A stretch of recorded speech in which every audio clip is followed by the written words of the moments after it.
host Q, and I am here with my lovely brother co-host Face G Mob. What's up? Roll up. What are you rolling up today? Oh. What you got today? Hey, today I'm rolling up some OG Dosey Monster. Ooh. You ever saw a bud that looks... Is that one strand, or are you putting everything together? No. It's one strand that was crossed and grown with OG Kush, Dosey Dough, and Monster Cookies. Damn. To produce. That's some You ever saw something that's so pretty that you don't want to break it down and roll it up? Yeah, and I try to save like a little nug of it for very last, at the last minute. Yeah. I don't know what justice this camera can do to it, but it got purples in it. Oh man, the crystals is crazy. Dang. Where did you get that from? I got this from a local grower down here in San Diego. Mm-hmm. You know what I mean?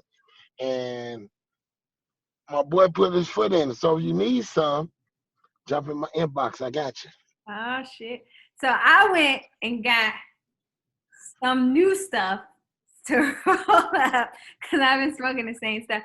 So I actually went to the dispensary. I went to the Art of Cannabis. Can you guys see?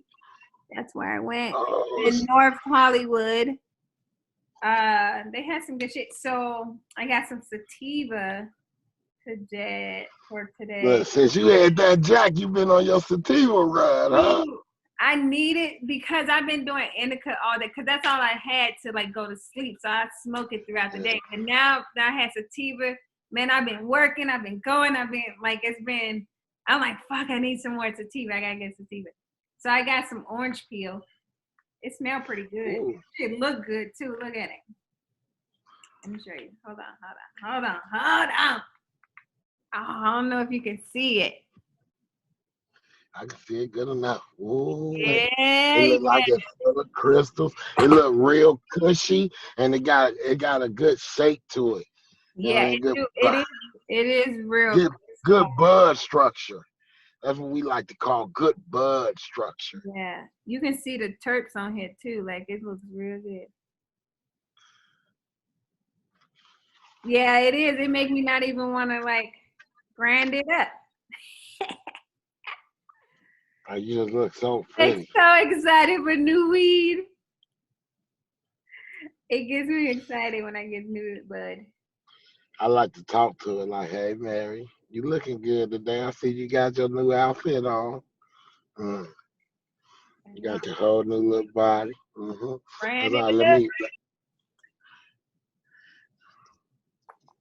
let me see.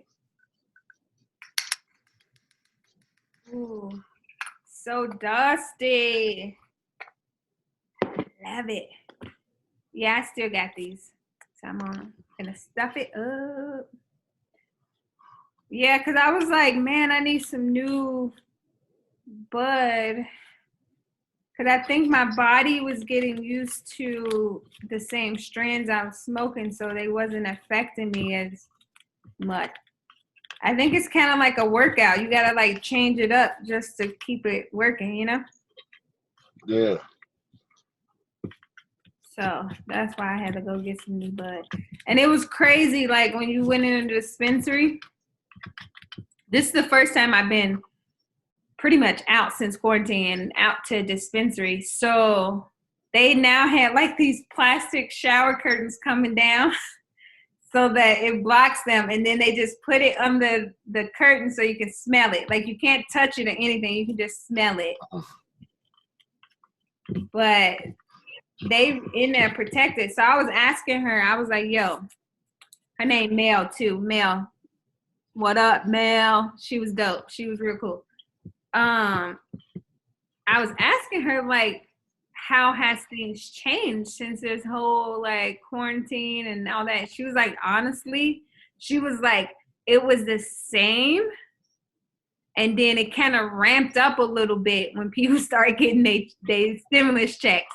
So she was like, once people start getting their stimulus checks, she was like, you would see a person come in, right? And get, say, an eighth or whatever. And they'd be like, all right, I'll be back in like 2 weeks or a week or whatever the case may be, because that's their usual habit. And she said she was seeing them come back in like 3 days. She's like, people running through weed so much quicker. Yeah, because you got to think 8 hours at work, maybe an hour to an hour and a half commute, eating lunch, checking on the kids. You're not smoking that much throughout the day. Now, you erase all that and you at home, roll up. Yeah, you are smoking a whole lot more. Shoot. Everybody drinking a whole lot more. Yeah. See, that's one thing I'm not doing. I'm not drinking more, but I am high more, because now I've made myself the edible oil. So I put in everything I eat, everything I do. So I'm like just high all day. Don't even know what sober is no more, huh? Nope. Don't even know. Your blunt ready? You ready to spark it? Oh, yeah, I'm ready to spark it and see what it do. All right, let's spark it and see what it is. I'm ready. All right. I'm so excited. Y'all don't understand how exciting it is when you get new weed. All right, let's see. New good weed.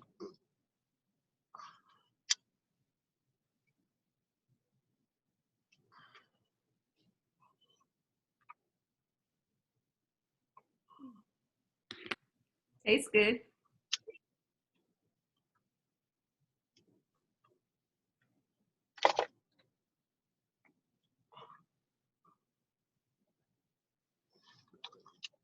All right, now I'm ready to get into the show. Ooh, Let's go. Good. All right, where we at? What? Today I got a hot topic I want us to discuss.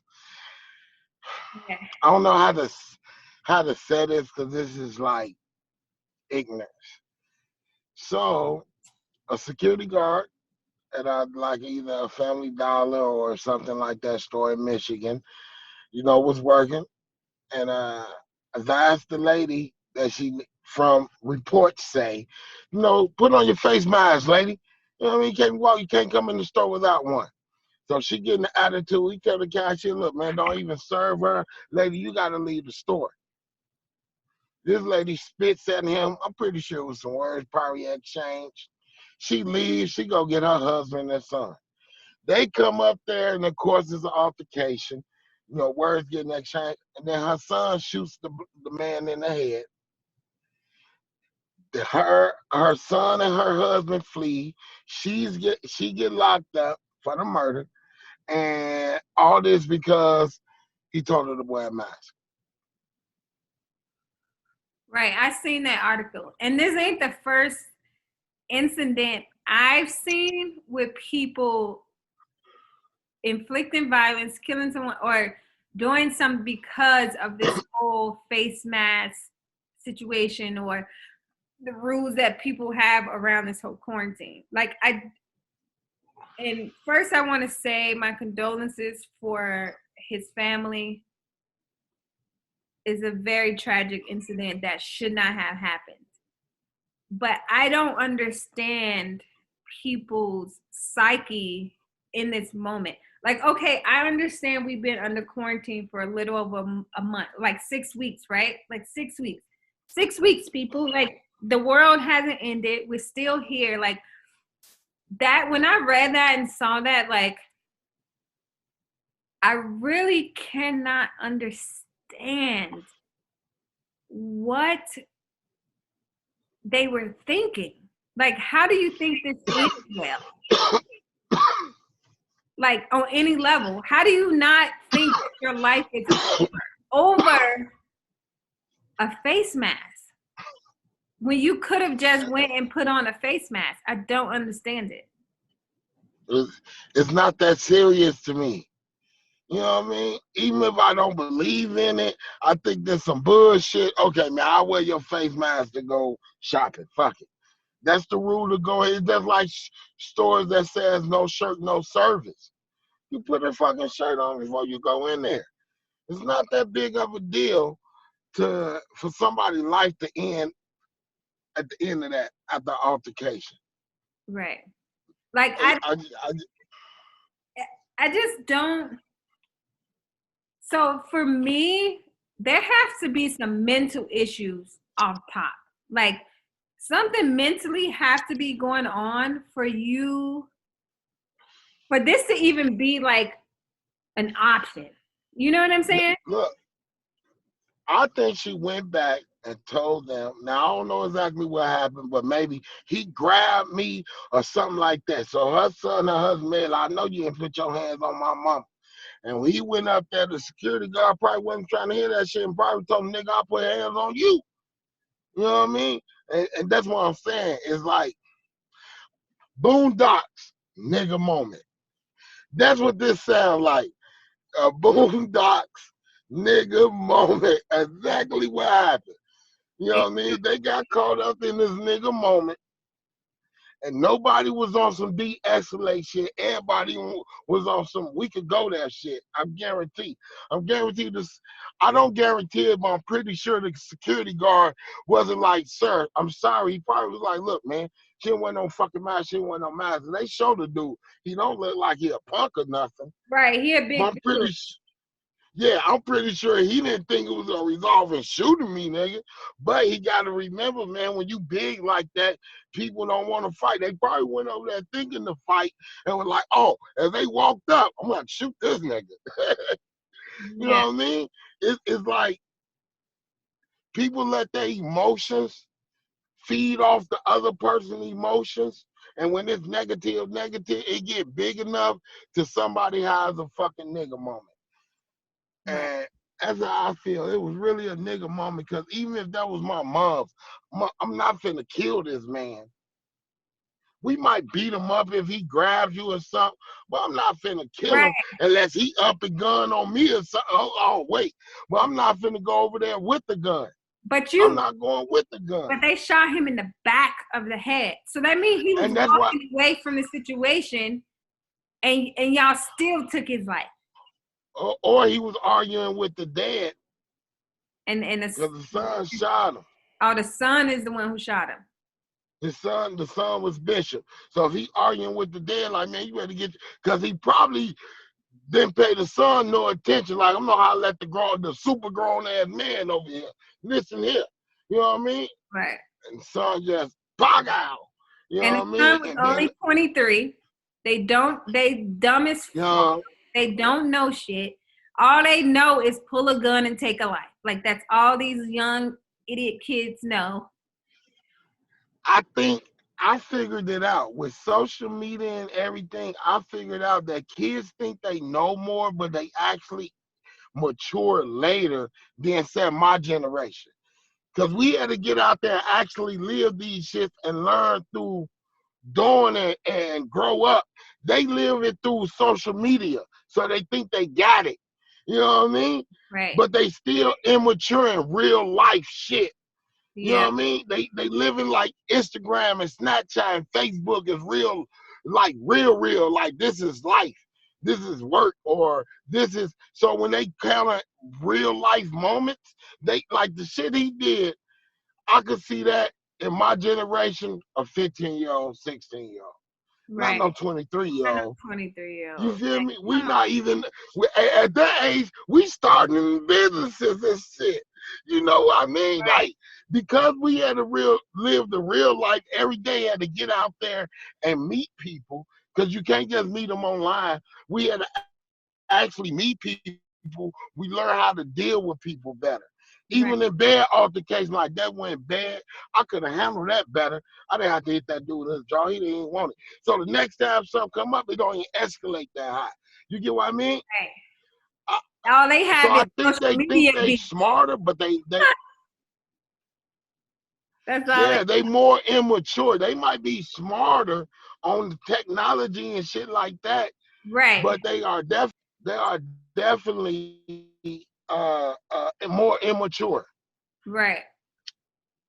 Definitely. So that's why I think this podcast is important, So this is our Essential Workers podcast episode. And so today what we're going to do, if you listened to last Friday's Snitch Bitch, which you should have listened to, we sat down with a cop and we actually, by the end of that conversation, we actually got to talk to him about what it's like being a police officer out right now during quarantine time. So we're going to let y'all listen to that. And that's what made us want to talk to other essential workers. And so we have a nurse that got the coronavirus, recovered from it, and went back to work. So this podcast went back and got it from work. You got to say that she believes she got it from work. Yes, she believes she got it from work. And so we really want y'all to listen to what she's saying and get an understanding, because a lot of people out here not believing it. Just this case, simple. They didn't want to put on a face mask, probably because they just didn't believe it was happening. And look what it led to. Like, y'all have to understand that this is a global world problem. It's not just an American issue. Come on, man. Let's have some common sense.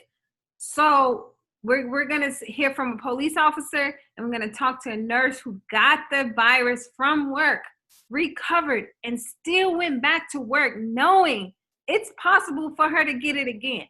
So, let's dive into it. I just think it's very disrespectful to people like that that's putting their life on the line for us and our health, for us to be just out here back partying, back kicking it.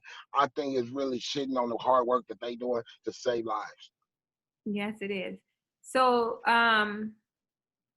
let's listen to the interview we had with the police officer. Today, the coronavirus, how is it affecting us as a law enforcement officer? Well, like you said, we're not allowed. Basically, our department came out and said they would like us to use as much discretion as possible when it comes to contacting individuals. So that means, again, social distancing, just like everyone else is following right now around the country. We have to wear a mask on our face as well as gloves on our hands.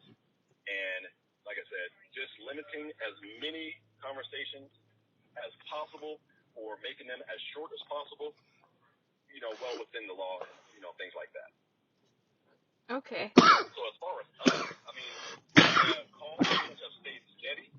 We haven't really seen a dip in our call volume. But at the end of the day, we're still going to go out and handle any public safety issues or, dangerous situations as we would if there was no coronavirus. So we're just taking more precautions. We have to be out here. Like you said, we're essential workers. We have to be out here, so we're just doing the best we can with the circumstances that, everyone else is dealing with. Do you feel unsafe, or do you feel like you're safe enough to still do your job? You know what? That's a question that we get regardless of the coronavirus or not. And that's not really something we think about when we go out there. We go out there to do a job. We really don't think about, am I going to go to work and get shot today? Am I going to go to work and get assaulted today? I don't really think about those things. I just kind of come to work and do my job. And there's no different with the coronavirus. Is it a scary thing? Yes. But that's not the first thing that comes to mind when I have to get out and act. I'll deal with that stuff later. But at the end of the day, I got to get out there and make sure that I do my job and make sure everybody is safe. And so I guess I worry about it after the fact. I think when I come home and the day's done, I think it's a lot easier for me to process it at that time because I'm not in it. And so, my wife is more worried about it than I am, I guess, in a sense. But, like I said, we come to work and we do what we have to do. And if one of us gets sick, then we'll deal with that as best we can. But we have to be here. So it's kind of one of those things where you just kind of have to do it and put your head down and go to work. Do your wife, is she scared in the sense that you may bring it back home? 100%. So when I talk to her throughout the day, she's always asking, are you wearing your mask? Are you wearing gloves? Did you contact anybody today? Did you make sure you open the window if they're in the back of your car? So yeah, she's worried about it. She's freaked out. She owns a hair salon, so she hasn't worked since the beginning of March, and she probably won't be going back to work until, who knows, June, July. She'll probably be one of the last people that actually get to go back to work. So she has nothing but time on her hands. And so with that time, she is, like everybody else, she's watching news reports and watching, the advances in the testing process and all that stuff. So, like I said, she's got nothing to do all day. So she's really involved with the news and all the things that are going on. So, yeah, she's worried about me bringing it home. But I think she's getting to the point now after, the first few weeks of this has gone on. She's gotten to the point now where she sees that I'm following the precautions that my department's laid out. And, she's glad that I'm following those. So she's kind of dealing with it just like I'm dealing with it too. If it was up to the world, I feel like she should be the first one to go back to work. Women out here going crazy without getting their hair done. Oh, you have no idea. She's getting called. Can you cut my hair in the garage? Can you please pick me up over here? I'll wear a mask. It's like, Yeah, it's going crazy. So I don't know if you can answer this, but I want to ask it. Do you feel like, because I've been reading a lot of articles about domestic violence cases going up because of this quarantine, like have you experienced that in Washington? So that's a question that everybody asks me. And you know what? We really haven't seen a spike in domestic violence calls. They're pretty steady, just like they are during any time throughout the year. So far, so good.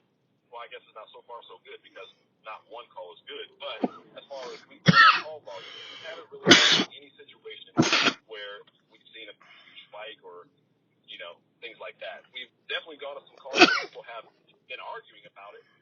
They're getting sick of looking at each other in the house because they've been stuck together so long together. Has it been an increase? I would say at this point, not really. Okay, well that's good to know, because like me personally, just reading these articles, and I've It sounds actually. like whoever's in the car got corona. Oh no, that's my co-host, which is my brother. No, he's just Your smoking. brother continues to wear a mask, I hope. No, he's smoking, so that's why he's coughing. Oh, okay. Yeah. We live in a legal state, so it's like normal lifestyle where we are. Oh, okay. Do you have any other questions? Do he think the cops get a bad rap? No, I'm talking to my co-host. He's in there. He wants to know, do you feel like or think that cops get a bad rep? So it's just like any job. I mean, how many times have you gone to the grocery store and had a bad experience with the grocery store clerk, right? Or how many times have you gone to a restaurant and got bad service from someone who served your meal? It's the same thing. There's bad apples in every job, no matter what. And at the end of the day, we get put more in the spotlight for obvious reasons, which, are happening all over the country. So do we get a bad rap? Sometimes. Are some of those times where we do get the bad rap, are those warranted? Absolutely. I don't agree with a lot of things that go on in law enforcement in this country, and I think a lot of cops feel the same way. So for every bad cop, you're going to get 10 good ones. Okay. I like that. I respect that. And if you don't mind me asking, what is your race and age, just a demographic type of situation? So like just I'm one. black and 41. You're black and 41? Yeah. Okay. I love it. That's amazing. No, I think. Oh, I have one more question. You being a law officer, how do you feel about them legalizing marijuana in more and more states? So I get it. I understand it, especially with a lot of our. I live in a state where we've got a large military base. It's one of the largest in the country. And so we get a lot of issues with soldiers out there who have gone to war and who have seen a lot of terrible things and have issues with PTSD. And having dealt with a lot of those guys, based on my job experience, I found that a lot of those guys don't do well with a lot of the meds. So a lot of them have turned to marijuana to help with anxiety and things like that. And you know what? If it works and they're using it in a responsible way, I don't have a problem with it. It's the issues that I have where people are still doing things illegally based on marijuana, and which is causing, just as many homicides and assaults and robberies and things like that, burglaries. So no, I don't agree with that portion of it, but I understand it. It's here, and I think we just need to find a better way to manage it. That way it can be used responsibly and hopefully drive down some of these crimes that are occurring because of it. Dang, that was solid. That was solid. so glad we was able to actually have a conversation with the officer about what's happening during this COVID-19 situation with him being an essential worker. So now we're going to talk to Jatan, who's a nurse out in Chicago who actually caught the virus and recovered from it and went back to work. Let's bring her in. Let's get into it. All right. Hey, Jatan, welcome to the show. Hey, Marquita. Hey, Jermaine. Hey, how you doing, Miss Lady? I'm good. How are you? Going fine. So we wanted to sit down and talk to some essential workers. Like we already talked to police officers, so we wanted to dive into other people that's working in the essential workers area. And so tell the audience like who you are, where you live, like what you do, and like what essential work you do. Okay. Well, my name is Jatan. I live in the south suburb of Chicago, Illinois. I'm a licensed cosmetologist. I do that part-time. Well, I haven't done it in a little while, but I'm still licensed currently. And I'm a registered nurse. Okay. So it's like one of your businesses got shut down, but the other one now is like heightened risk in everything. So tell us a little bit about your experience when the virus first started, or did you guys know before they actually even announced it publicly? I'm trying to think back. I think we knew because, they would let us know about some stuff. It was already within the public, but how they started to handle stuff differently, we probably knew before, like they actually shut down the public. So we knew that was well, I can't say we knew that the shutdown was coming, but we knew that they were going to start canceling probably elective cases meaning something that someone scheduled versus like say for instance, like a total hip replacement or a total knee replacement, cosmetic surgeries, anything that you electively, schedule versus like something emergent or life-threatening. Life-threatening, yeah. Life-threatening. So we knew that was coming prior to them announcing it because of, with surgery stuff having to be sterile, and you have, having to watch for cross-contamination. If somebody has a certain kind of airborne disease or something like that, we have to be in a negative pressure room. That's like somebody with like TB. Normally you'll have one, but if it's multiple people, then it has to get prepared. And then, just the whole thing with surgery is so the patient does not get infected or in the hospital, acquire a hospital-acquired infection. So we knew that they were going to cancel that before they actually said that, I think, on the news. Oh, okay. So what was the process of preparing for this in the hospital? Okay, so that's kind of a little bit, I was like, when we have meetings and they tell us what stuff, it was almost towards the beginning of the shutdown, how they went forth with the different steps of what they were trying to plan and implement. And then I ended up getting sick and I had to stay home and then when I came back, certain steps, because the OR team is deemed, I guess, quote unquote, experts in being able to gown and glove and being sterile. So they were trying to put in place for the surgical team to be able to go to the specific COVID floors or like in the ER to make sure that the professionals going in and out of a patient's room that was either COVID positive or what they call PUI, which is a suspected COVID case. So it's before the test came.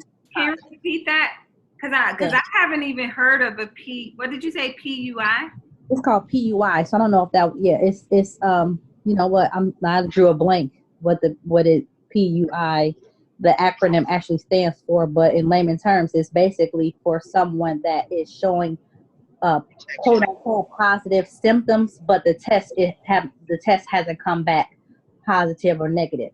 So if you came in and you displayed a form of positive symptoms, then you will be placed under basically observation on the COVID floor and be Test results came back. until they come back. So then you have different tiers. It's like a tier 1, tier 2, tier 3. Tier 1 is like the normal universal precaution, which is like how you're supposed to treat everybody. Like if your parents, your kids, your grandparents, is to protect yourself. Wear gloves, have a mask. That's like a tier 1. But tier 2 would be the next steps where you would have to gown properly because this patient may have the possibility of the virus. Then versus tier 3, which is someone that has the virus, where they have to put on PPE, which is personal protective equipment.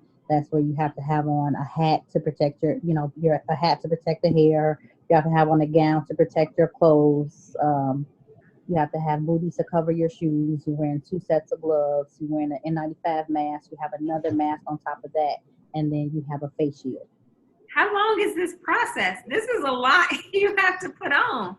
Yeah, so that's why when you see, I know we've all saw on TV or maybe people that's why it's like overwhelming for the staff. It's not just the doctors and nurses or the specialists, meaning speech pathologists, physical therapists, even Anyone security. in the hospital has to do security. Like say, for instance, if somebody came up and they had to go into the room on the COVID floor into the room.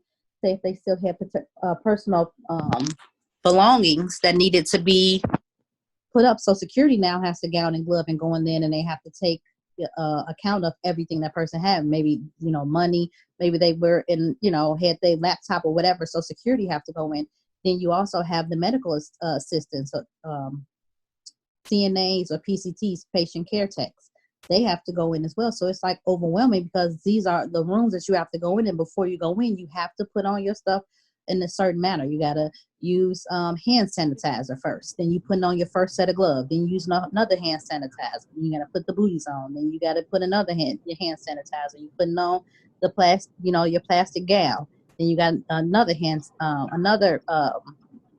the plastic glove. And you want to put your mask on. It's N95 mask if it's just a tier 2, which is a possible positive person, or then tier 3, you putting on an N95 plus another surgical mask on top of that.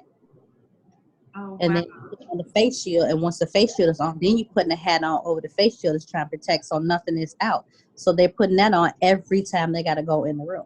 So then if they call a rapid response, which is someone who's in distress with breathing, normally a rapid response would, be in the hospital if somebody fell, or if, they're not breathing properly, or if you seeing like a drop in some type of vital or whatever. But 9 times out of 10 for COVID, a rapid response as they coming in because the oxygen level is under where it needs to be. So they calling in a team, which is like 8, 9, 10 people. So now you got to make sure they have in the surgical team and other places in the hospital. They having teams come in to help people put on their gear, make sure they put it on properly to protect themselves from going in. So it's protecting them from going in from the patient. And then when they're coming out, they got to take it out a proper way to continue to make sure they protect themselves and everybody else that they've been in come in contact with. So they have to do this process. Wait, hold on, I got a question. Yeah. I was just, because she said she got sick, and I want to know what did you get, like a cold? Did you I tested positive. I tested positive for COVID. Okay. Do you think you caught it from there, from work? Yeah, I think that's where I think I got it from. But then because it was so new, and well, not so new, but we were still learning different stuff with it. We didn't know at that point, we knew about it. People were, confirmed cases that were in the hospital, but this was before. Like now, if you have to drop a loved one off at the hospital, you can't come in with them. If that person is sick, if it's because they fell and broke an ankle and needed to come to the hospital, or any other circumstance that will bring somebody to the hospital besides COVID, delivering in labor, anything. If you coming in, possible heart attack, if you coming in, only that person can come. The loved one can't come with them because of the COVID scare. So at that point, it hadn't got the government hadn't shut all of that down yet. Yeah. So it was people that was in the hospital that could have been positive. Like, you know, you could have been my brother, you know, with me in the hospital, and you in the room with me, and I got COVID. It was too new to know, okay, how is this stuff being transmitted? Now you have it. Now you walking through the halls coughing and touching stuff, and you in the cafeteria coughing. So it was almost like, okay, the grocery stores, people still growing grocery shopping, still in the mall, still, that's how that stuff got so bad. And I think that because New York was hit so bad, so hard, New York was everybody's lesson. You start seeing what was going on with that. And I think the reason why the state of Illinois didn't get as bad, for one, the mayor of Chicago is absolutely amazing. And the governor, they stepped up and did what they, like, to me, they saved a ton of lives. And that was because of the actions they took. And then also from what we were seeing going on in China and other Asian other Asian countries, as well as New York. Right. Yeah, I think New York was an example for all. Mm-hmm. So what was some of your symptoms? Like what was your personal experience dealing with COVID-19?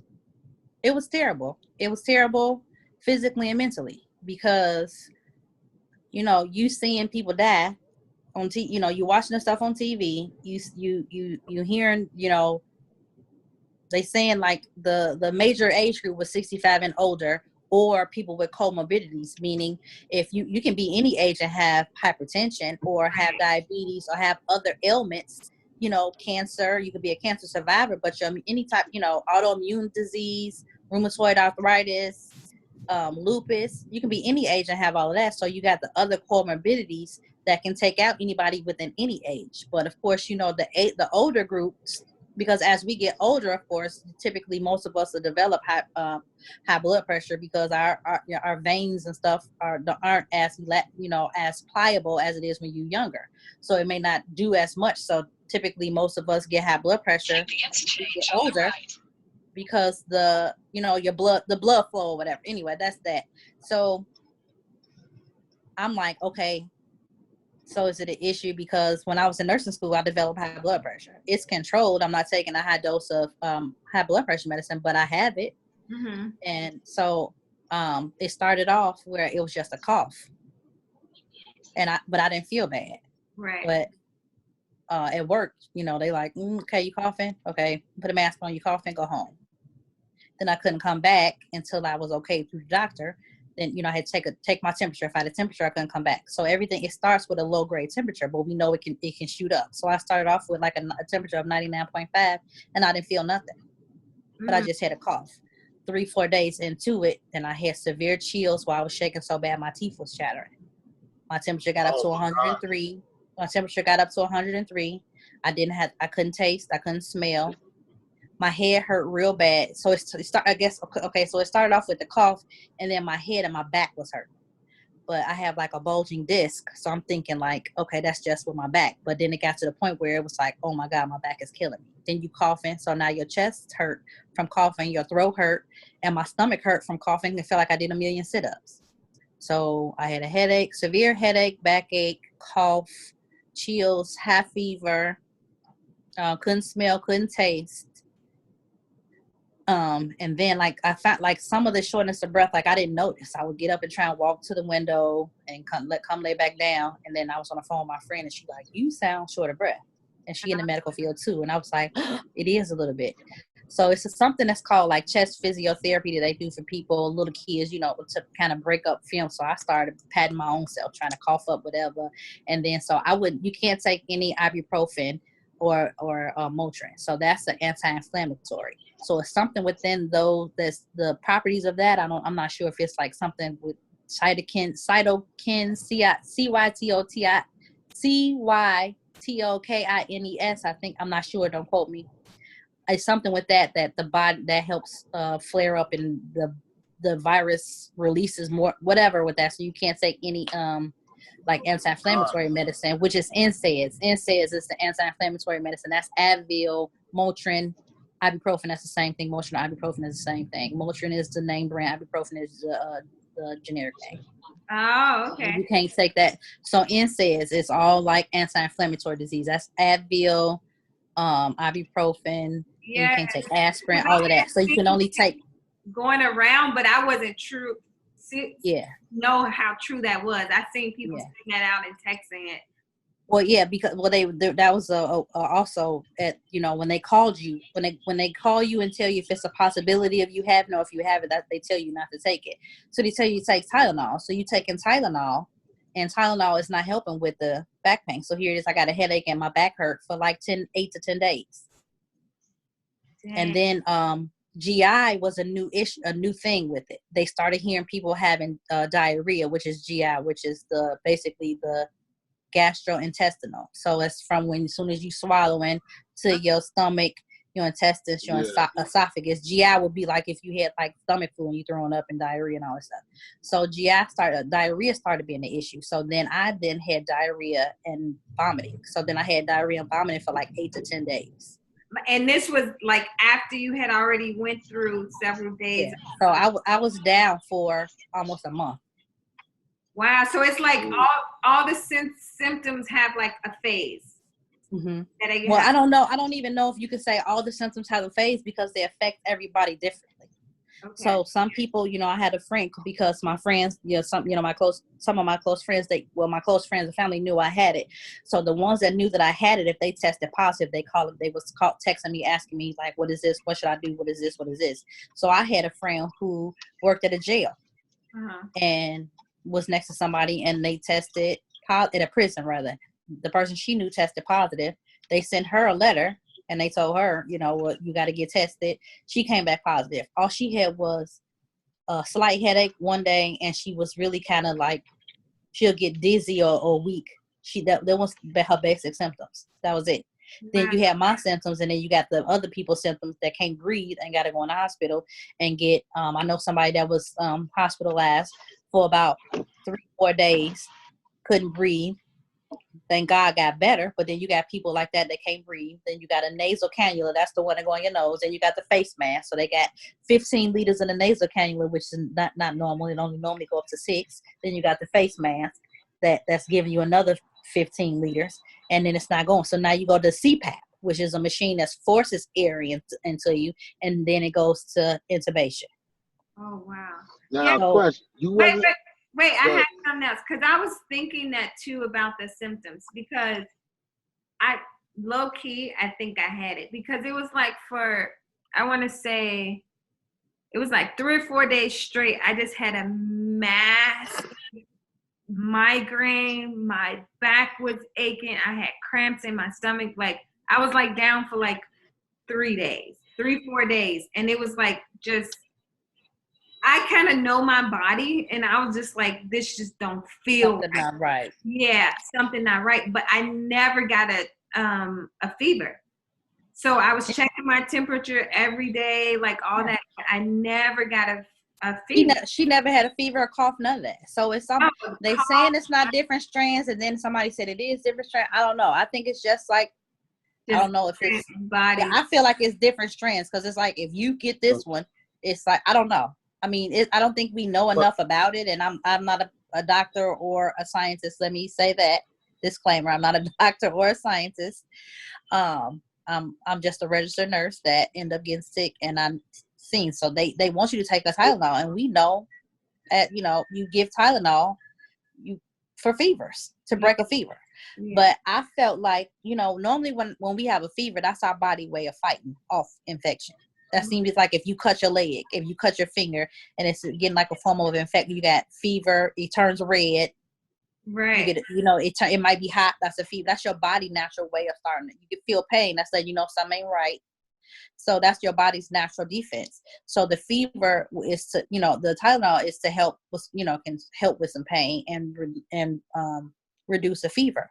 But I was like, no, I'm not finna take it. I'm not gonna take a Tylenol yet. I'm not gonna let it get too high because of course with adults it get too high and with anybody get too high, that's disaster can happen. You can die from a fever being too high and not controlled. But so I just let it. I was under the covers, shaking, and then I took my took my temperature, and then I think I dozed off. I woke up and I took it again, and it was 103. So I was like, okay, that's dangerous. I can't let it get too high. So then I took off everything, but I had like your t-shirt and my undergarments. I took my socks off. I took Tylenol and just started drinking like fluids, water, Gatorade, juice. I just started drinking. And then I took my temperature and it was going down. So I played with it like that. I played with it because I'm like, So okay, was my you body is scared to go naturally back trying to to work? fight. Yes and no. I was at first because then I had, people that I know and the ICU nurses and people that work in the OR and stuff, they calling me and letting me know what's going on and they telling me what's going on and it sounds terrible. They telling me, I start crying just with them telling me stuff. I'm like, oh Lord, I don't know if I'm ready for this. But then they started saying that, if you had it, it's immunity, you can't get it again. Then they saying you can. So, then they saying like, yeah, you can get it again. But if you have antibodies, a form of herd immunity, that's what they talking about. Like the governor, if he's saying herd immunity, which is like a lot of us having it and building up antibodies is, I don't know if this, even though you can get it again, it's almost like if you get like the shot for chickenpox or, your body, it's an antibody. It's just like like the little, how I try to remember it would be like if that toy that has like the square, the circle, the baby's got to fit in a box. Oh yeah. That's how your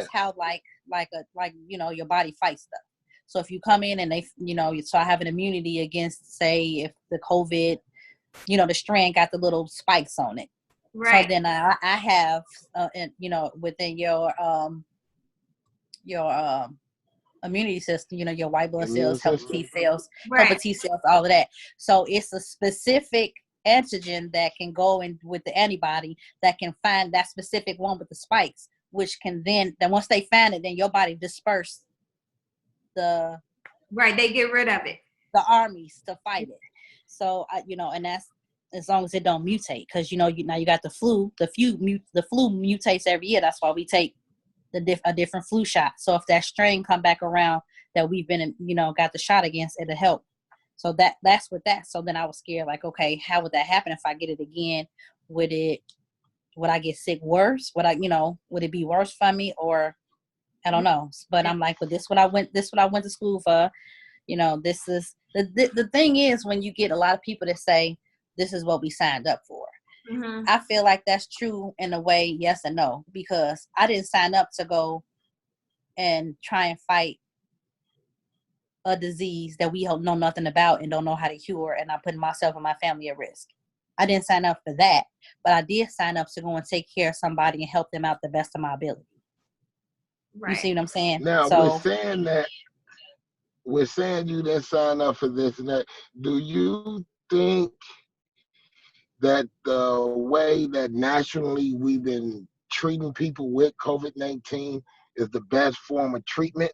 Or do you think we need to figure out over time the best way to treat this? Because I saw a couple doctors and nurses get on YouTube and they like, dude, something ain't right. We're not treating these patients right. Sometimes the forced air, the respirator, they think is doing more damage than good. So I'm not on the front line. I'm not treating nobody. So you're there, you seeing it. Do you think the treatment method is the best we can do now, or is working, or you think we can do better? Well, this how I feel like when I say like this is the like I don't want it to come off like, oh, okay, she's saying this when the nurse it's when I say like didn't sign up for, it's like a lot like behind it. So say like it's just me and my husband here. Mm-hmm. So I didn't stay in the room. We have it's a couple, we have several rooms, but I stayed in the area where, so he didn't have to come in, of course, like, so I didn't want, of course, not be in a room and whatever, but to be able to like, he would try and come and sit outside the room and, you know, eat and try and talk with me or ask me if I'm okay. Or then he'll be scared before he go to work, before he was laid off. You know, I hear him call my name and I'm like, yeah, he like, you okay? I just want to make sure you breathing.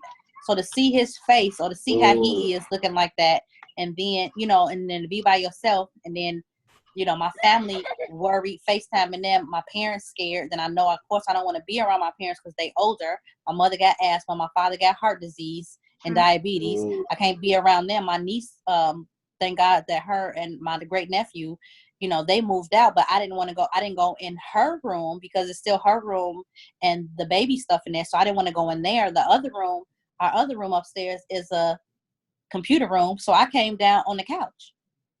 I didn't want to go in our bedroom and have him go on the couch because then he got to go in the room to get his clothes and going back and forth. So, you know, to see that and then listen to my mom and them scared, and then I'm scared, and then we all crying and then not knowing.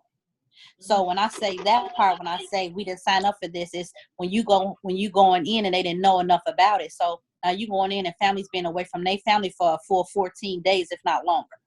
You signed up to take care of people and to do no harm and help them to your best ability, but not to go in somewhere to know like they actual warriors, like you on the front line for real, like you going into battle and you don't know if you're gonna catch it, if you're gonna die, or give it to one of your loved ones. So you're away from them. Plus you seeing people die.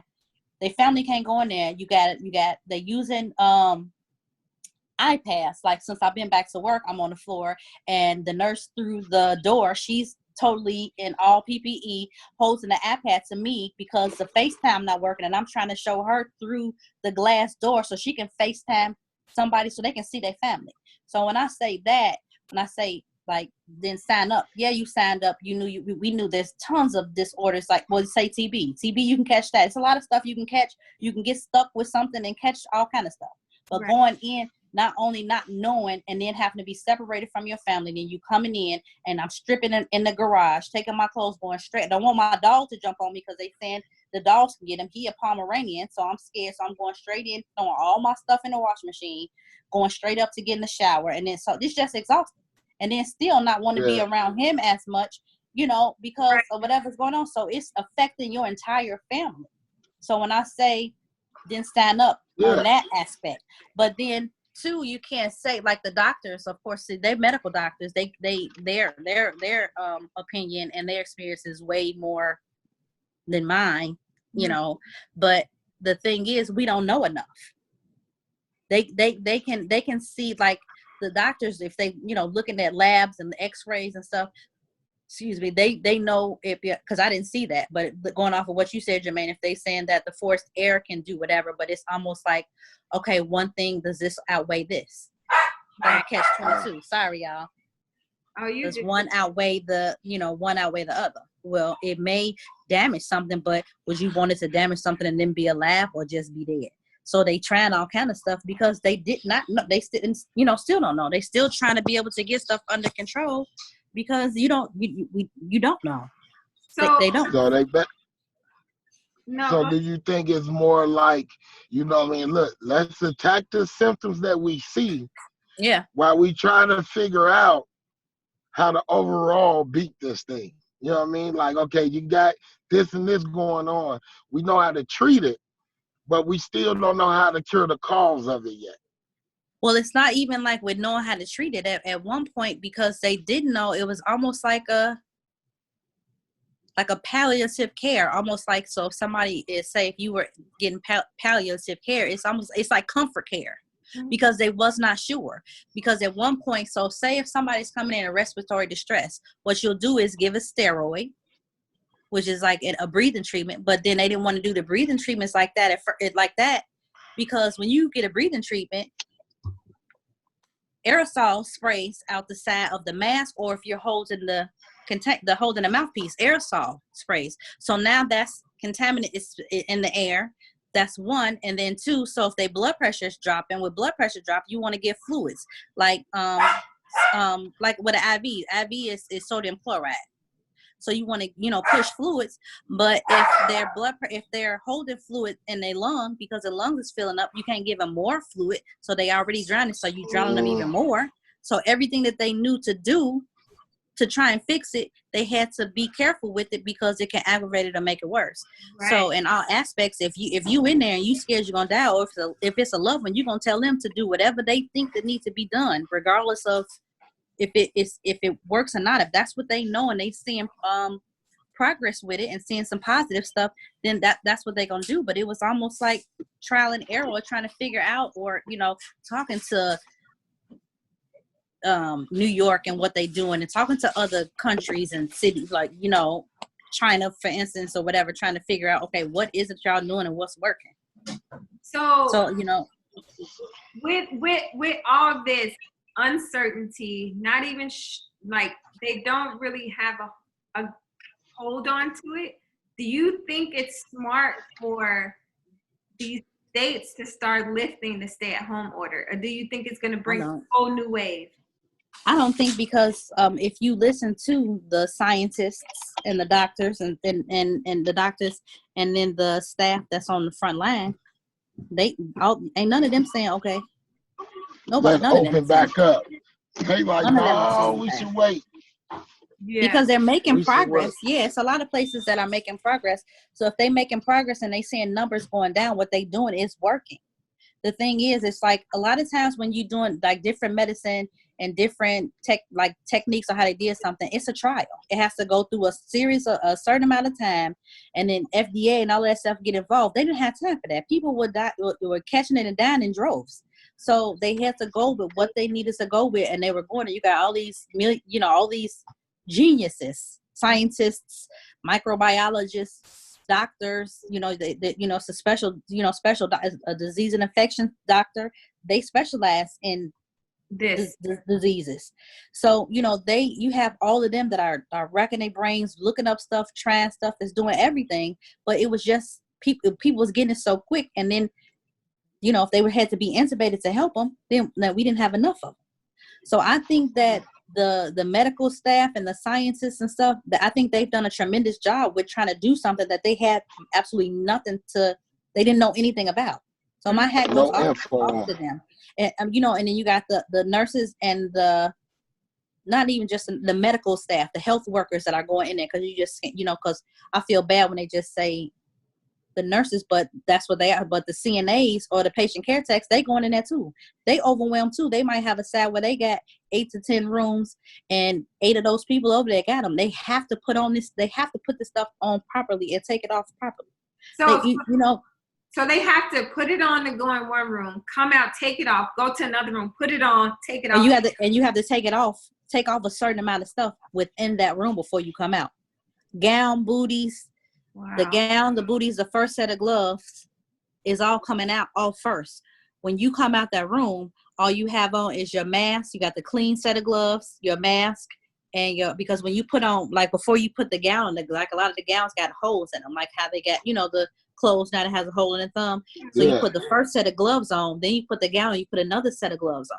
So when you take off that gown and the booties and that first set of gloves, that goes in the trash in the room. Then when you come out, because they have to preserve as much PPI, there's an area or a bag or something that's set for you to have that mask, that face shield that comes all the way down here.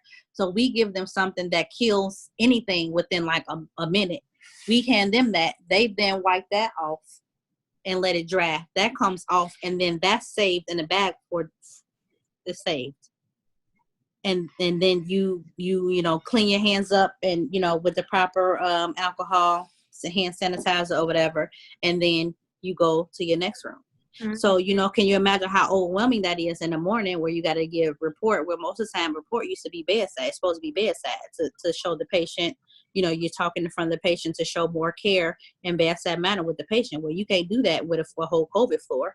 So you can give the report, and then once the nurses have to go in there, now you have the nurses that have to go in there and they have to do their first set of vitals, and then they have to assess the patient, check for pain. Then they got to get meds. And then now you got a breakfast tray coming. So do you wait to do that till the breakfast tray to come? Or what if you got the patient that has diabetes and you got to take the sugar prior to them eating? You see what I'm saying? So they are like overwhelmed to the max. And then your patient that looked okay, because that was something with me. I felt fat, like I started feeling better. I'm like, thank God I feel better. Then the next day you like, and I'm throwing up again. So I ended up having to go to the hospital because I was dehydrated and my potassium was low. So I had to get potassium and fluid. And then that's when I felt better. Then I went to work after that, went back to work after that. But they doing that. So they like exhausted physically and mentally. And then if you're taking care of somebody and they ended up dying, because then somebody can be intubated for like 21 days, but say they're not doing good. So if they're intubated and the machine is breathing for them, there's this thing called PEEP. It's positive air, positive. Basically, it's like it's how you breathe in. Positive PPE, PEEP, positive expiratory something. It's when you breathe in and exhale. So the numbers is set for the patient to be able to breathe. Sorry. Okay. But for the patient to be able to breathe. So anesthesia, does that. So say if somebody, when they trying to wean them off because they look like they doing better, you can tell when they're breathing. You can tell when the machine, because it's set. So if the machine is set to breathe for a patient 15 times or, whatever, the machine should do that 15 times. Well, if the patient is taking a breath in between that, then you can see that they start to do better.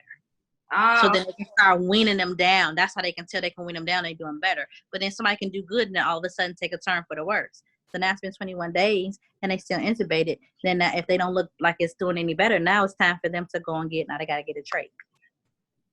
Dang. Now they coming to see us. Seeing all this, what you think about all the conspiracy theory, like it's not real, it's they just stupid. want to lock us down. A lot of my friends don't believe it. They be like, and that's stupid. This ain't real. I'm out here.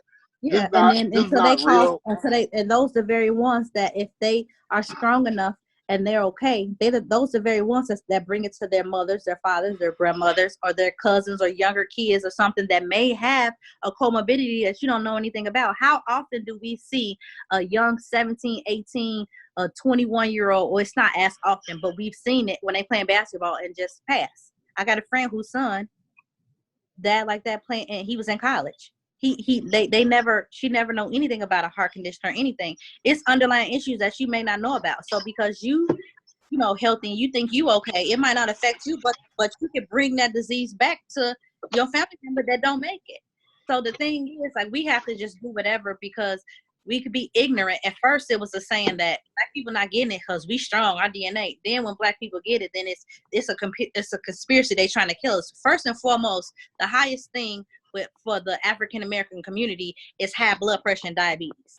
That's a comorbidity in itself. So we already, because it's in a lot of times it's hereditary, because it's in our DNA, because it's passed on from generation to generation to generation because of how we eat, obesity, all that stuff plays a factor. So now that's a factor. We already at risk. So you're already at risk for one. Two, then you being ignorant and you out and about in the street, not listening, going to parties and being around each other. And then you want to know why we only make up 30% of the U.S., but we at like 70% of the people that's not. Right. You gotta be smart. Or even if you thinking like, this ain't real. How was this hurting you to sit in the house for a minute? Because this is only temporary. This is temporary. Death is permanent. Exactly. Like, I don't understand. Like, I was just talking to this guy, right? He was like, oh, on a day nap, and he like, oh, let's hang out. I was like, why would I risk? He's like, oh, it's a government cover up. It's a conspiracy. It's like all these things, right? And I said, sweetie, let me tell you something. I've talked to people in China, India, Dubai, New Mexico, London, all these different places. I was like, because we don't trust the American government because it's warrant, because how they are, this is a world problem, sweetie. It's a worldwide pandemic. Global problem. Yeah, I be trying to tell people, like, so you think all these other governments shut their country down just so our government can fool us? Yeah. That's what I be telling people. I'm like, how are you? Okay. Like an aha moment. Like, come on now. Think about it. I think it's too soon to open up, because although in the state of Illinois, it didn't reach the apex that we thought we did, that it would, thank God. But so we're at how if it's like a steady incline, so they got the apex, or it's a steady incline where it's steady. So it needs to be decreased more, because there's still going to be thousands of people that's going to die, because there's still positive cases that are coming in. There's going to be people that still are going to survive, but there's still going to be people that's going to die because there's still daily cases coming in. The numbers aren't increasing. They're pretty much staying the same, or kind of, starting to go down, but they haven't stopped. It hasn't went, not even stopped. It hasn't went You down. haven't got low enough to say go play. So if it opens up, like, I feel like, I hate to say it, I feel like Atlanta and Florida is going to be the next New York, because they opened it up and they got these people out here going to the barbershops and the beauty salons and the beaches. So all these people out here in the beach. So we know on a nice, even a hot day, and you get a breeze. So say you out there coughing on the beach and the wind blow, who that's gonna hit? Right. So now if those numbers increase, then they're gonna be like New York, we need help, we need help, we need help. It happened to New York before it happened to us, and it just spread rapidly because we were able to shut stuff down because we seen what they was going through. Now that stuff just opened up, and it can shoot back up at any time. Yeah, because it's not controlled enough, and the treatment, for sure, treatment is not. It's still, let's do this. What we've been doing has been working, but. I think people thinking because it's getting hot and you have people saying, "Oh, the heat gonna kill it." Yeah, but it was hot and it's been hot in Florida, exactly. And Georgia and Louisiana, and I mean it's been warm enough. California too. 80 days. It's been in Atlanta. It's been enough 80 days, and like you said, Dubai. It's been enough. It's been enough warm weather for if that's the case. Right. But that's I don't even get it. It has to be probably like a stupid extreme heat, because if that's the case too, our bodies, that's a natural defense. If something not right, if you got a cold, or if something is not right, or an invader is in there, our bodies, that's a natural defense for your temperature to go up. So think about it. If you ever had a cold, and say that you then you cold and you got the blanket on you, but you got a temperature saying your body is hot, but you still cold.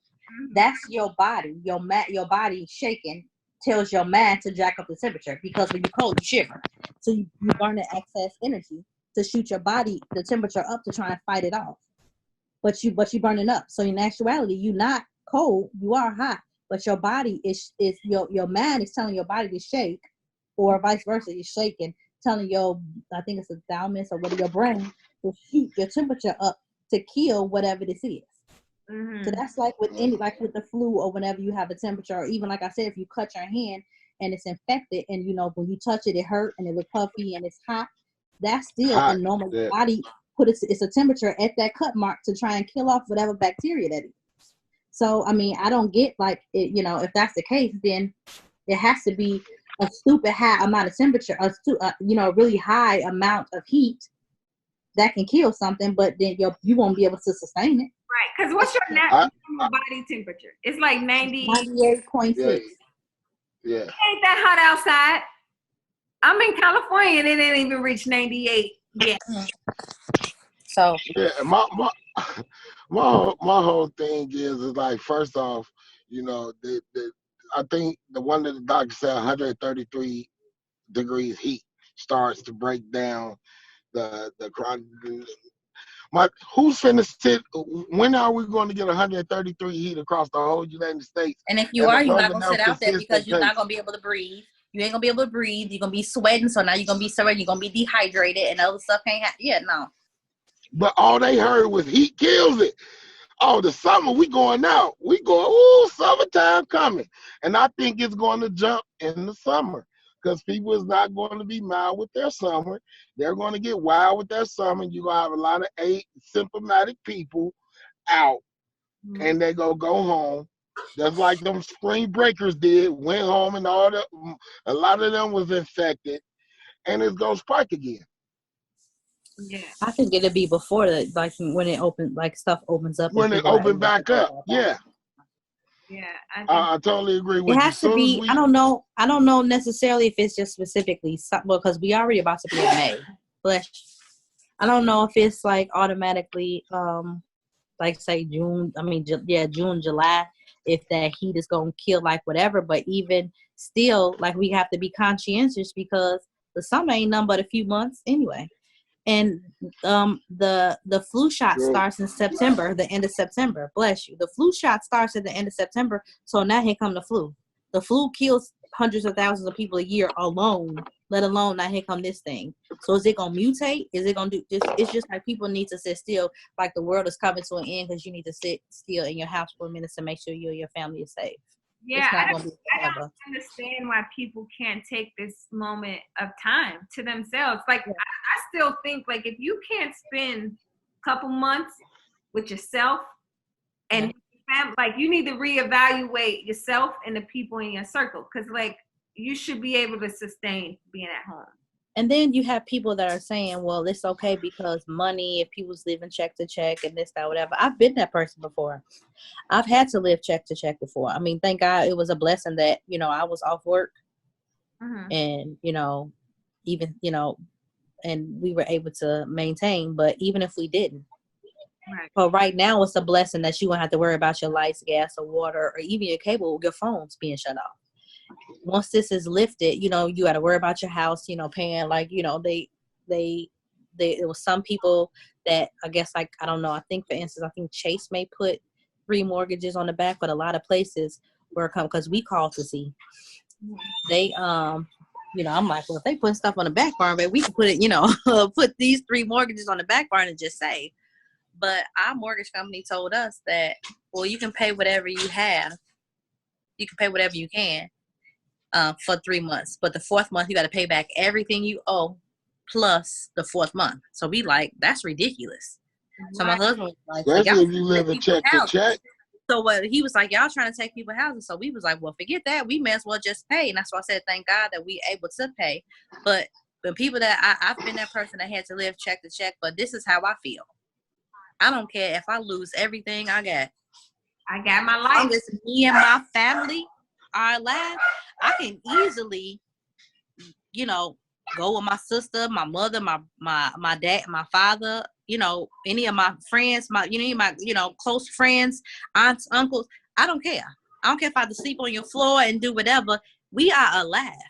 I don't care nothing about this house. My husband like all kind of toys and tricks. We got a boat, jet ski, motorcycle, all kind of stuff. They can have all of that as long as I know that my family and my close friend are alive. I don't care nothing about this stuff. If people put that in their mind frame, it's always so negative.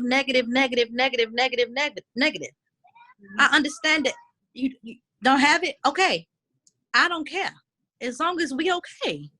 So you want to be able to work and go to work to try and pay a bill, and then you end up getting it, and then you die. What's your family gonna do then? Right. Exactly. What you gonna do then?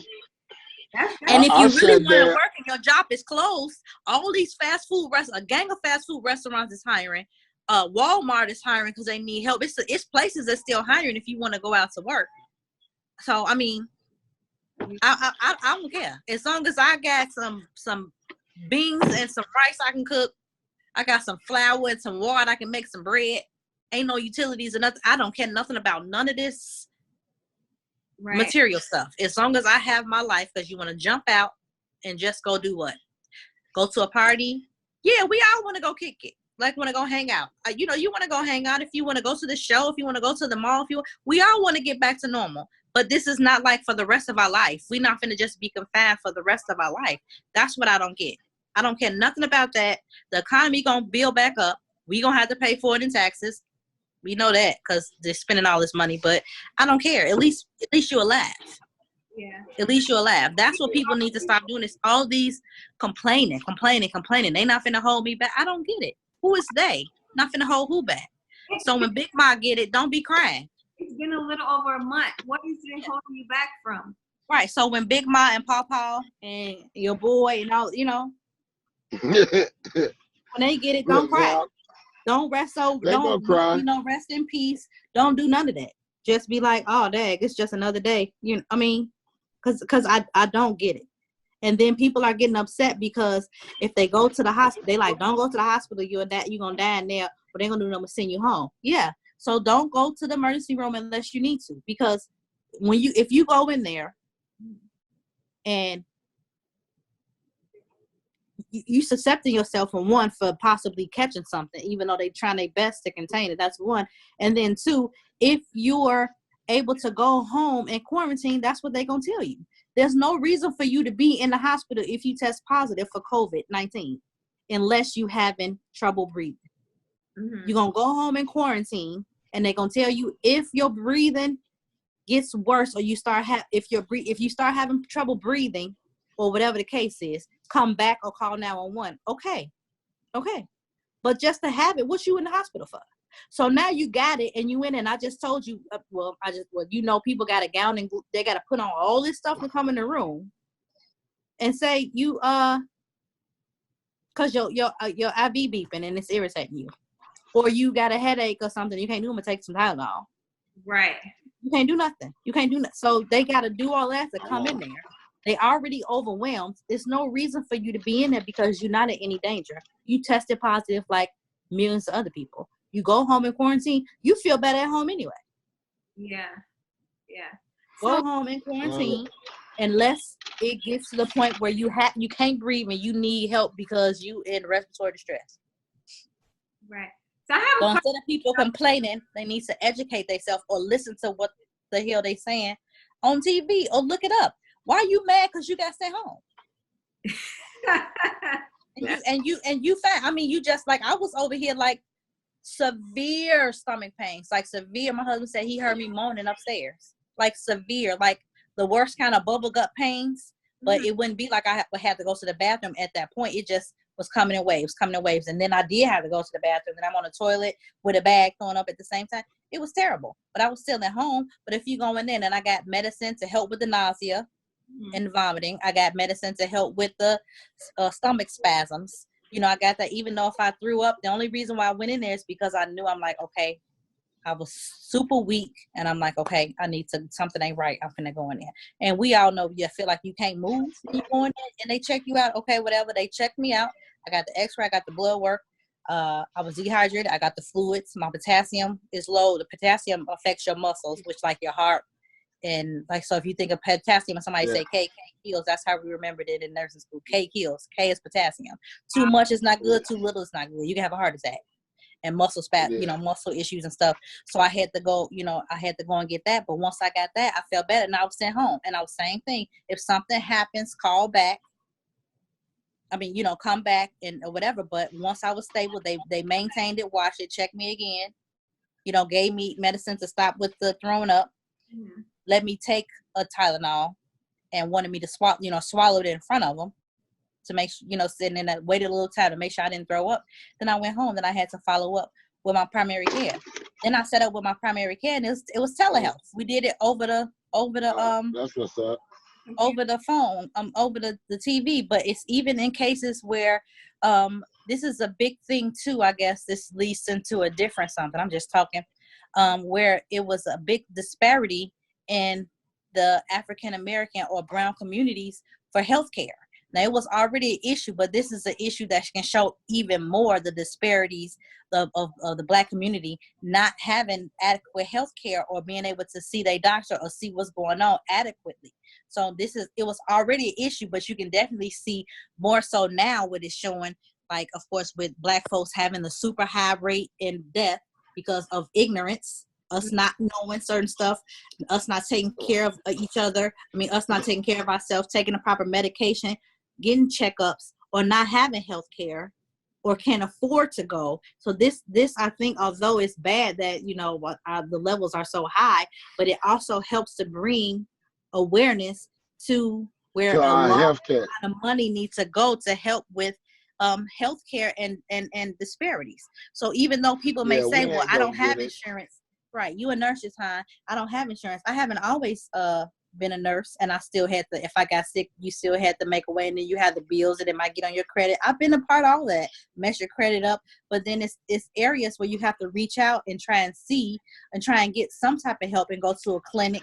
It may take longer, but it's stuff that we need to do. But it's also stuff that we need to do to help build up with each other instead of want to go kick it and bad this and support the other stuff outside of each other, outside of our own communities. we got to do more. You can't just complain, and then not try. Do more and be better. Like make better choices. Yeah. Definitely Yeah. choices.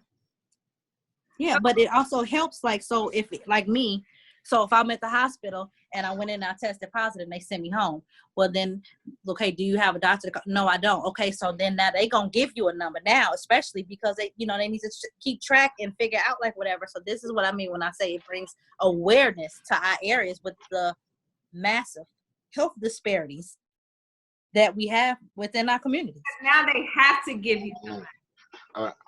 Hold on, I cannot find my charger. Oh, my phone is not So they have to. I want to talk about these antibodies because now they're starting to do antibody testing, and I think for my industry, they're trying to say like for us to even go back to work, you have to either test for these antibodies or test positive to be able to work around people. Like because they just don't know. What? If you can get it again or what it's going to be. Is it really important for this antibody test? Well, see, I don't know because I've talked to a couple of doctors to see. So one of the doctors I talked to, they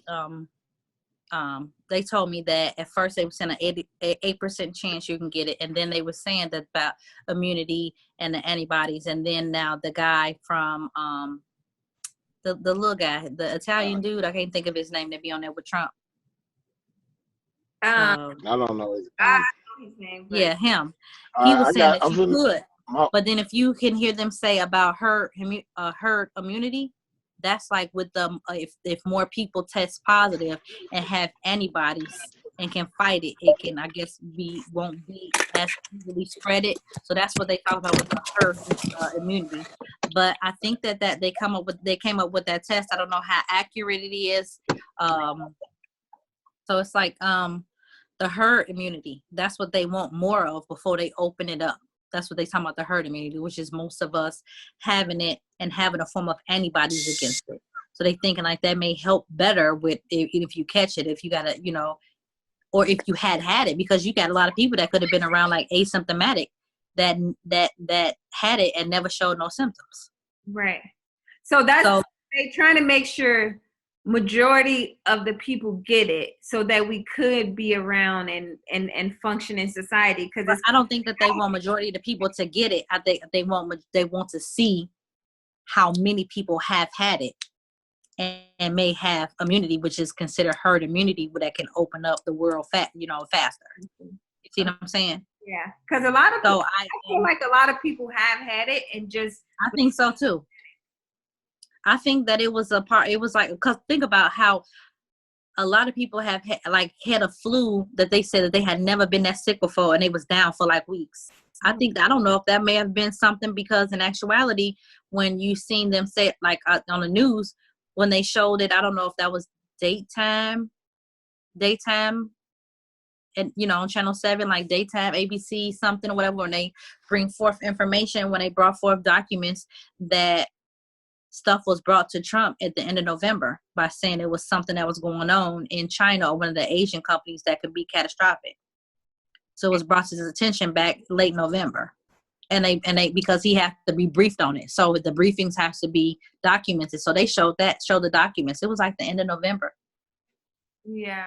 I feel like I know people that now that like the symptoms and everything coming to light, they like, yo, I think I had this back in October, November. Yeah. I really think like November. I keep hearing people November. There's a lot of people more so December. Like my dad, he was sick and he was in the hospital and they couldn't figure out what it was, and they did the x-rays. It wasn't pneumonia. They was just saying basically it was upper respiratory infection and the bad flu. He was in the hospital for over a week. Dang. But they could not figure out like what was his actually what was going on. But he was full of fluid, kept coughing up fluid, and it's the same thing with them. Like they get so much mucus they have to get suction, and then it gets to the point, that's what it is. It's like so much mucus that's built up, and then it clogs the bronchioles and the ability to be able to breathe, and so you get so much fluid in there. Now the ability for the lungs to expand, inhale and exhale is they can't. So then that's when the decrease in the oxygen throughout the whole body, and you can't survive without that. Your organs and stuff shut down, and delirium. So with the from what I've heard, like it can basically attack all of the organs. So I spoke with the disease and infection specialist. She said that her friend is a neurointerventional radiologist, and they're seeing some like forms of it that could be in the brain, which can go with the taste and smell. If you can't taste and smell, that's a part of a neuro issue. If somebody is being almost like disoriented or whatever, that's a part of neuro. You got people, they putting people on dialysis machines. That's the kidneys. You know, it's in the GI and the stomach. You know, that's the GI. It's in the stomach. That's the GI area. They're showing signs of people throwing clots and having heart attacks. That's vascular. It's almost like it's doing all kind of stuff. That's why it's kind of hard, because this thing is weird. It's hard for them to put a hand on it, but they catching a lot of it. They catching it because they, like, you know, these people are super smart, and they able to figure out. You got like top notch people, plus you're not. I can't say you're average, because like most doctors, you know, they done been in school their whole life. They study stuff, they know stuff, they got to know the body, so they can see stuff and viewing different stuff. Then they can take their expertise and they input, and they putting this stuff together. They coming up with some stuff and getting stuff together. It's just normally something that take longer, because you got to do trial and error. You got it. So then they got a medication that they giving people that's not FDA approved, but they're giving it to people because it's showing to help. It's showing that it can help. But because if you telling people that I know somebody who had a family member that was in there, and they wanted it's called something, remdesivir, something, remdesivir, something. Sorry, I thought like an idiot, but it's a trial drug to help to open up the bronchioles and stuff, if I'm not mistaken. I gotta look it up real quick. I read on it. I can't remember, but it's a trial, and because they said it was a trial and it wasn't FDA approved, they didn't want to take it. So then they called me, and I, looked it up, and I'm like, read this information, and I'm like, everything it has to go through trial before the FDA can put their stamp on it. That's just another way for the U.S. to make money anyway. That's why people might go to Europe, because they don't have to go through all these procedures. FDA, you got to pay for this. You got to have this amount of time. You got to pay for this. It's a money thing to be FDA approved. So normally when they like, well, if it says this can happen, that can happen, everything has a side effect to it. That's like when you see on TV where something is like, well, it may cause dry skin, your hair may fall out, impotence, this, that, and they like, dang, all of that. But everything has that. We live in a world now that you can sue if the company don't say it. It's all, Tylenol can cause liver disease. Yeah. Ibuprofen can cause kidney disease. Do people know that? But you still take it if you're in pain. Right. Everything has a side effect, and it has to be. That's what the trials are. So people come up, we take something and we say, okay, well, I said that I had severe backache and you had diarrhea. It has to be documented. So that's where it normally is trial and error. So this is something that has been known to work, or may have already been working, say in China, but it hasn't been FDA approved, but they seen it work. But they got to tell you this, because if they don't, and you find, it could be a possibility of the family could sue, when in actuality they was only trying to help. So they have to tell you, but this person said no because it was FDA approved. Have you ever taken a vitamin supplement that wasn't FDA approved because your friend told you could lose 5 pounds? Exactly. What's the difference? If this is take this pill and possibly live, or don't and die, what you gonna do? I'll take no chance and take the pill. Right. Even seeing some positive stuff behind it. Okay. I read up on it. You can read up on it. It's just not FDA approved. So we tend to be ignorant and jump to conclusions before we can try and rationalize or read for something, or listen to what we may have heard or learned from generations passed on, instead of just looking up for yourself. Right. I feel like a lot of people are just not doing their research. They're listening to what everyone around them saying, or whoever, and it's like they're not actually doing their research and looking at the global effect that it's having and what's happening. It's whatever they see on the internet, whatever new memes, whoever video I just seen people post videos and say something about the video. Then I read the article and I'm like, that's not even what it's talking about. You took the title, posted it, and ran with it, and then you're trying to educate yourself on it. Yeah. Yeah. And then it's like you can look up the stuff. You can, and then go to a reputable site or reputable source. You can't just go to, but you need to go to somewhere that's going to be like a .org Something. or .edu. That's going to have. You can go specifically to the CDC website and get all the information. Yeah, you can go specifically and read it. Then it's too, like, this is a time where you can say, well, you can look it up, but you need to go to a reputable source, to a .org or .edu or but you typically don't want to tell somebody that is coming to a medical facility or to a doctor, because then they can be like, well, for real, because the website I read said XYZ. So no.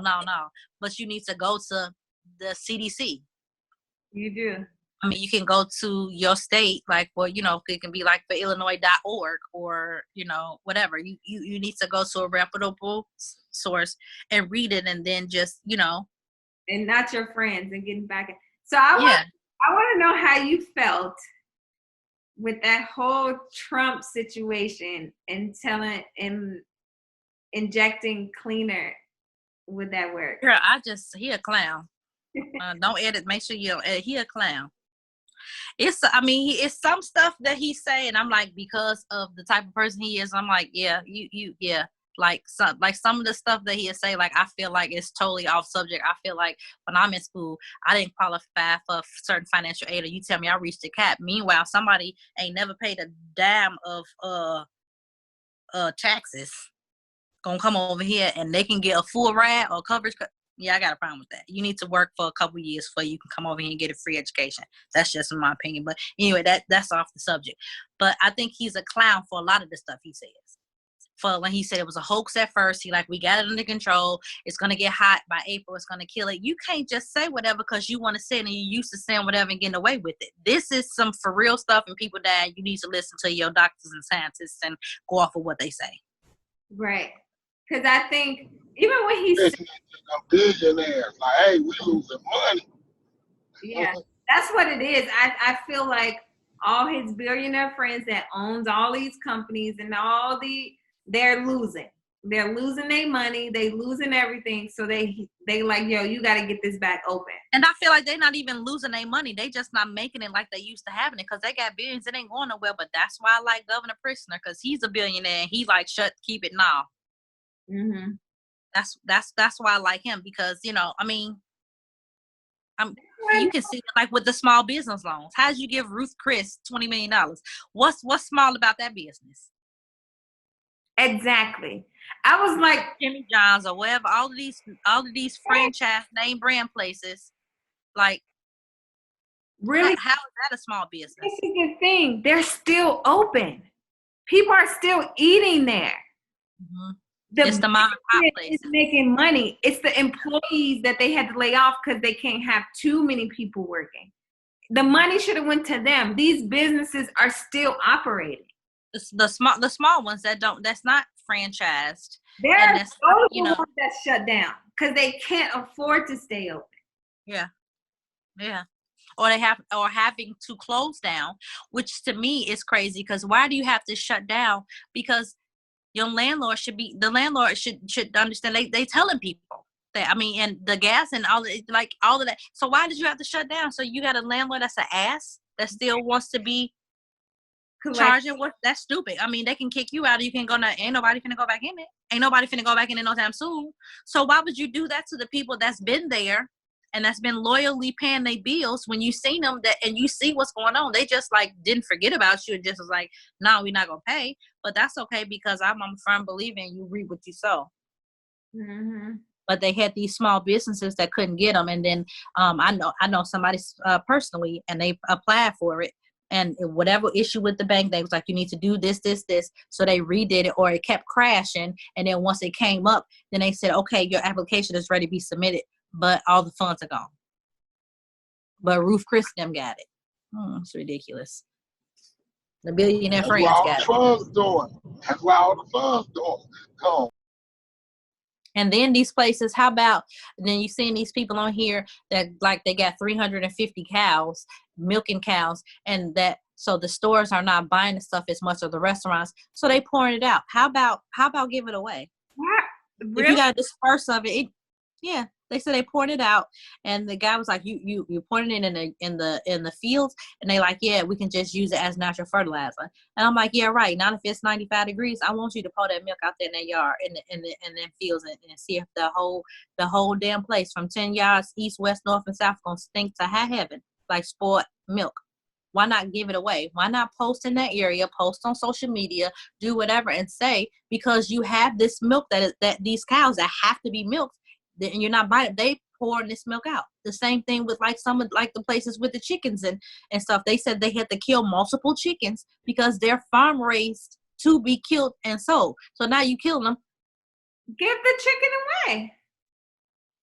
That's I mean, you might have had to pluck it yourself and gut it yourself. I don't know, because you ain't got the workers in there. So that means why you had to kill those chickens on the farm. But meanwhile, Trump still wants the 800 plus people that was positive at the meat mart place to still keep it open and work. Don't nobody want no meat from the Smith or whatever the place. I don't want nothing from there.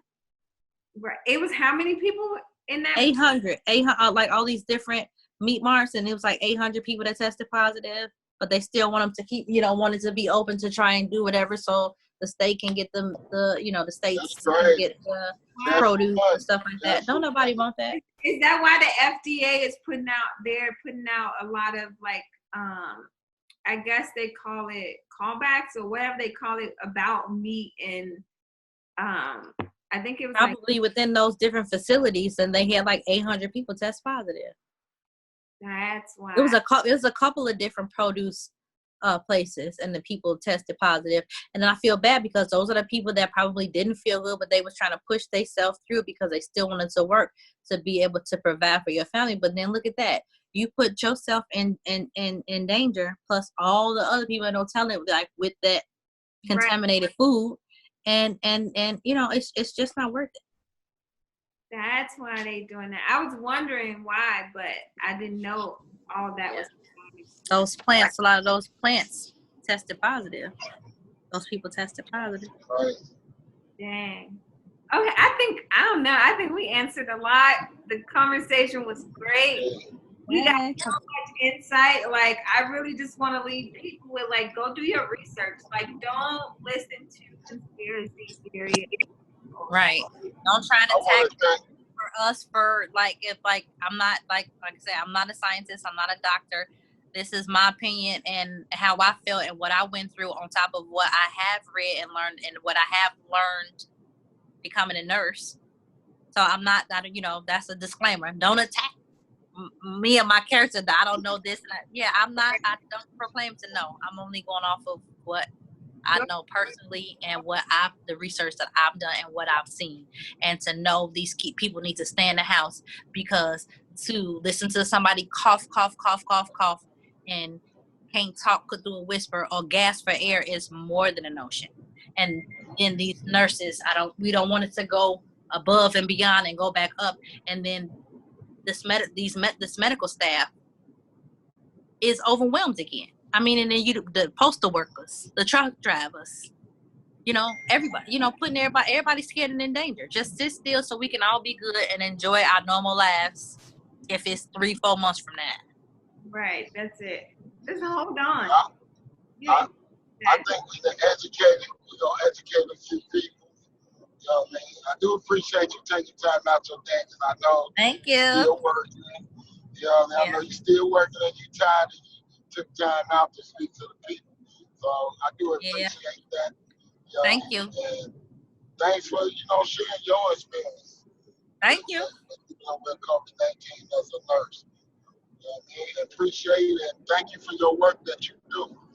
Thank you. Thank you for thanking me.